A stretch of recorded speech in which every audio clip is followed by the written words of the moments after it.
दोस्तों कहानी शुरू होती है और हम कहानी के मेन कैरेक्टर डेविड को देखते हैं, जिसे हाल ही में उसकी वाइफ छोड़कर चली गई और अभी वो सिंगल है। अब उनकी सोसाइटी के नियम के अनुसार यहाँ पर सिंगल लोग नहीं रह सकते, इसलिए अगले सीन में डेविड को कुछ लोग उठाकर एक होटल में ले जाते हैं, जहाँ पर उसे बताया जाता है कि उसके पास सिर्फ 45 दिन है अपना पार्टनर चुनने के लिए। वहीं पर डेविड की तरह और भी लोग होते हैं जिन्हें या तो उनका पार्टनर छोड़कर जा चुका है या उनकी डेथ हो चुकी है। अब उनको यहाँ पर आए हुए सिंगल लोगों में से ही अपने पार्टनर को चुनना होगा, और अगर वो अपने पार्टनर को 45 दिनों में नहीं चुन पाते तो उन्हें उनके पसंद के जानवर में ट्रांसफॉर्म कर दिया जाएगा। लेकिन दोस्तों पार्टनर चुनने के लिए भी एक कंडीशन है कि उन्हें एक ऐसा पार्टनर चुनना होगा जिसके सारे गुण उसके पार्टनर से मिलते जुलते हों, नहीं तो आप उससे शादी नहीं कर पाओगे। हम देखते हैं कि डेविड के पास एक कुत्ता होता है जिसको वो हमेशा अपने साथ रखता था, लेकिन ये कुत्ता दरअसल डेविड का भाई था जो कि कुछ सालों पहले इस होटल में आया था, लेकिन उसे उसका पार्टनर नहीं मिला, इसलिए उसे एक कुत्ते में बदल दिया। इसके बाद डेविड से एक फॉर्म साइन कराया जाता है और उसे उसका रूम दिया जाता है। फिर डेविड के रूम में उसकी मैनेजर आती है और उससे पूछती है कि अगर वो अपना पार्टनर नहीं ढूंढ पाया तो वो कौन सा जानवर बनना चाहेगा, जिस पर डेविड कहता है एक लॉबस्टर यानी केकड़ा,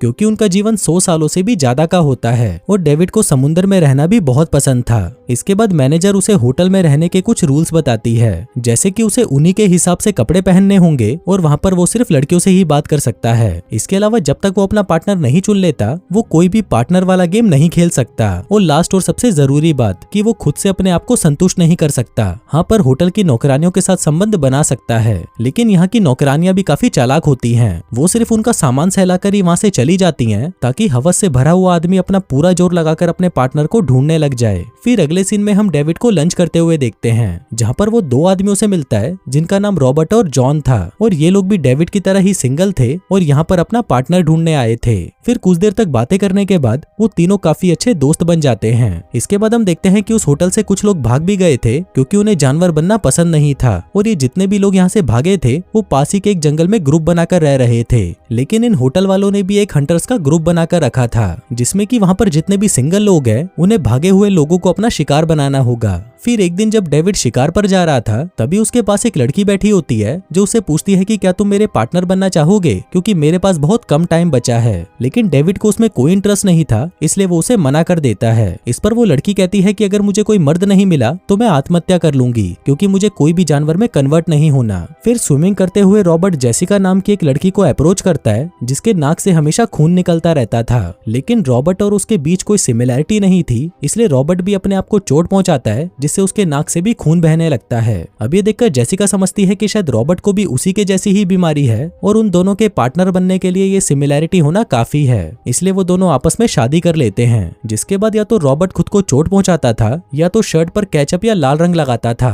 ताकि उसके पार्टनर को लगे कि उसकी नाक से भी खून निकल रहा है। अब ऐसे ही काफी दिन बीत जाते हैं, लेकिन डेविड को उसके जैसा पार्टनर नहीं मिलता। फिर एक दिन उसकी मुलाकात रोजी नाम की एक लड़की से होती है जो कि बिल्कुल ही इमोशनलेस थी, मतलब अगर उसके सामने कोई मर भी रहा होगा तो रोजी को कोई फर्क नहीं पड़ने वाला। अब ये देखकर डेविड को एक आइडिया आता है और वो सोचता है कि इमोशनलेस होने का नाटक करना तो बहुत आसान है और ऐसे उसे एक पार्टनर भी मिल जाएगा। फिर हम देखते हैं कि उस बस वाली लड़की के 45 दिन पूरे हो जाते हैं और जैसा कि उसने कहा था वो होटल से नीचे कूदकर अपनी जान दे देती है। अब उसके ठीक सामने रोजी भी बैठकर कॉफी पी रही थी, लेकिन उसे ये देखकर बिल्कुल भी फर्क नहीं पड़ता। तभी डेविड उसके पास आता है और उसी की तरह बिहेव करते हुए कहता है कि अच्छा हुआ ये मर गई। अब ये देखकर रोजी को भी लगने लगता है कि डेविड उसी की तरह ही इमोशनलेस है, इसलिए वो उसका टेस्ट लेने के लिए उसके सामने मरने का नाटक करती है, लेकिन इस पर डेविड कुछ भी रिएक्ट नहीं करता। अब इससे रोजी काफी इंप्रेस हो जाती है, जिसके बाद उन दोनों की भी शादी करा दी जाती है। लेकिन अभी भी रोजी को उस पर शक था, इसलिए अगले ही दिन वो उसके कुत्ते मतलब उसके भाई को मार देती है और उसके सामने जाकर उसका रिएक्शन देखती है। अब अपने भाई को मरा हुआ देखकर डेविड रो देता है, जिससे रोजी को पता चल जाता है कि इस आदमी ने उससे झूठ बोलकर शादी की है। इसके बाद वो डेविड को पकड़कर उसकी होटल वालों से शिकायत करने जाती है, लेकिन रास्ते में डेविड एक मेड की मदद से उसे मारकर बेहोश कर देता है और फिर उसे ट्रांसफॉर्मेशन रूम में ले जाकर एक जानवर में बदल देता है। इसके बाद वो उस होटल से भाग जाता है और जंगल में जाकर वहाँ पर रहने वाले लोगों से मिलता है, जिसके बाद डेविड भी उन्हें ज्वाइन कर लेता है। फिर हम देखते हैं कि इस ग्रुप के भी कुछ नियम थे, जैसे कि इस ग्रुप के लोग आपस में कैसा भी प्यार या रिलेशनशिप नहीं रख सकते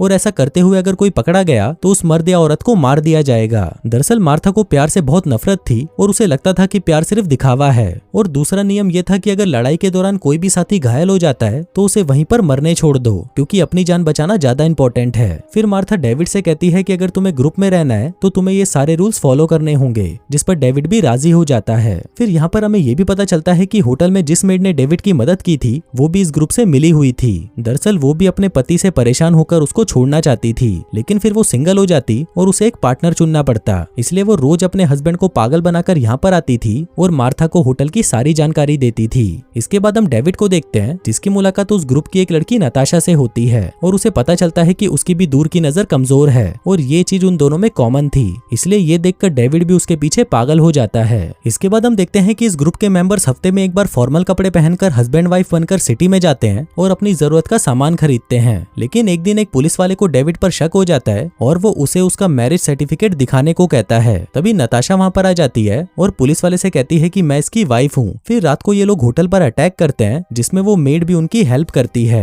जिसके बाद वो सबसे पहले होटल के मैनेजर को पकड़ते हैं और उसके हस्बैंड को गन पॉइंट पर रखकर उसे मैनेजर को शूट करने के लिए कहते हैं। अब अपनी जान बचाने के लिए वो अपनी वाइफ को भी शूट कर देता है, लेकिन गन खाली होने की वजह से वो बच जाती है। दरअसल इन लोगों का मकसद उसे मारना नहीं था, बल्कि ये सच दिखाना था कि उनके रिलेशनशिप कितने नकली हैं। जिसके बाद वो उन्हें उसी हालत में छोड़कर चले जाते हैं। फिर मैनेजर खुद को आजाद करती है और अपने हस्बैंड को मार देती है। इसके बाद डेविड रॉबर्ट के पास जाता है और उसकी वाइफ से कहता है कि तुम्हारे पति को कोई बीमारी नहीं है, वो तो शुरू से ही तुमसे झूठ बोल रहा था। जो सुनकर उसकी वाइफ जेसिका बहुत ज्यादा अपसेट हो जाती है। इसके बाद वो सभी अपने कैंप में वापस आ जाते हैं और उसी रात वो मेड भी उनके ग्रुप में शामिल हो जाती है। अब जैसे जैसे टाइम बीतता है वैसे वैसे डेविड और नताशा एक दूसरे के और भी करीब आते जाते हैं और उनका ये रिश्ता प्यार में बदल जाता है। वो दोनों आपस में साइन लैंग्वेज में बात करते हैं ताकि ग्रुप के लोगों को उन पर शक ना हो। इसके अलावा वो दोनों बीच बीच में जंगल में जाकर एक दूसरे के साथ इंटीमेट भी होते थे। अब वो दोनों यहाँ से भागने के बारे में सोच रहे थे, लेकिन एक दिन अचानक मार्था को उनके रिलेशनशिप के बारे में पता चल जाता है, क्योंकि नताशा अपने इंटीमेट के स्कोर को अपनी डायरी में लिखा करती थी